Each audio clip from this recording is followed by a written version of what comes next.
Madame la présidente, monsieur le ministre, madame la rapporteure, madame la présidente de la commission des affaires économiques, mes chers collègues.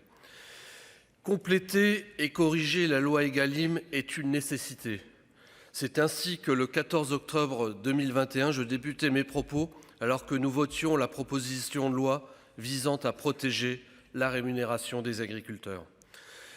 En 2020, j'évoquais déjà les espoirs suscités par l'adoption d'Egalim et certaines attentes déçues.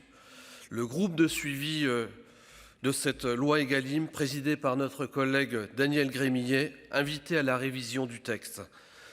En effet, la loi Egalim 2 a largement été enrichie des apports du Sénat. Je pense notamment à l'extension de la non-négociabilité des matières premières agricoles, l'encadrement des marques sous marque distributeurs ou encore la simplification des dispositifs d'affichage. Aujourd'hui, nous sommes une nouvelle fois amenés à compléter ce texte. Notre objectif reste le même, trouver un texte efficace pour garantir une juste répartition de la valeur et une juste rémunération de nos agriculteurs.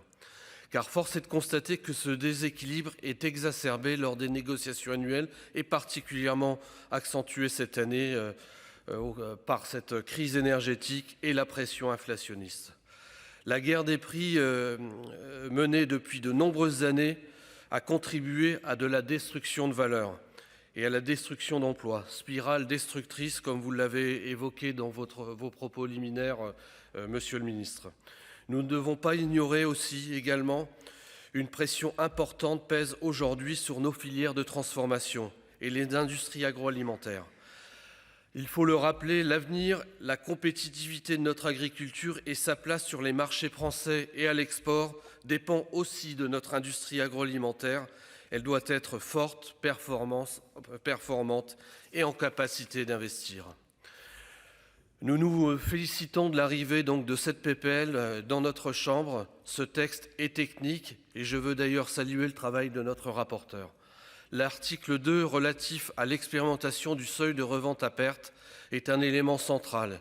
Il a suscité beaucoup de réflexions et de débats puisqu'il s'agissait de reconduire son expérimentation. Et nous devons nous assurer que le ruissellement fonctionne correctement vers les maillons et l'ensemble des maillons de la chaîne. De la production à la transformation et bien évidemment à la distribution. Et force est de constater qu'aujourd'hui de réels doutes existent et c'est pour cela que nous soutenons donc les amendements qui ont été proposés donc de reconduire ce SRP plus 10 mais d'y apporter des correctifs et notamment que soit demandé chaque année aux distributeurs un compte rendu détaillé en direction donc de monsieur le ministre de l'Agriculture et des commissions des affaires économiques pour évaluer cette j'allais dire le partage et la valorisation de ce SRP. Notre groupe a toujours été celui du partage de la valeur pour tendre vers une relation commerciale équilibrée, gagnante-gagnante. Et dans cette pression inflationniste, l'exercice n'est évidemment pas simple. Enfin, j'aimerais évoquer un dernier point, celui des pénalités logistiques. Elles ont fait l'objet donc de riches débats en commission. Elles sont certes nécessaires pour garantir la réparation de certains préjudices, mais elles doivent être bien évidemment encadrées, limitées pour éviter des abus et des dérives. Et ce texte donc les encadre davantage.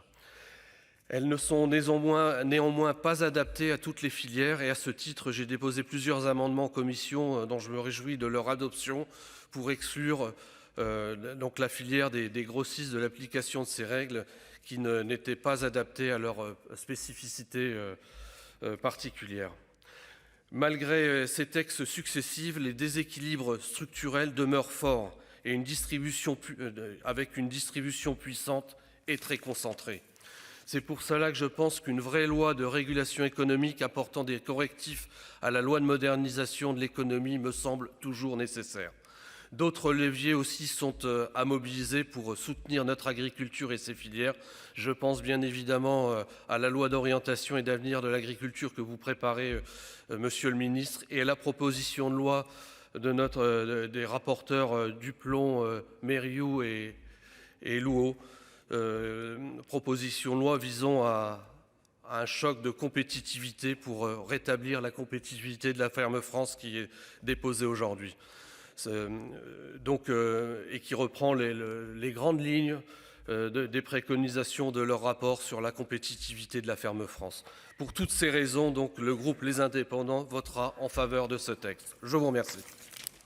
Merci, cher collègue.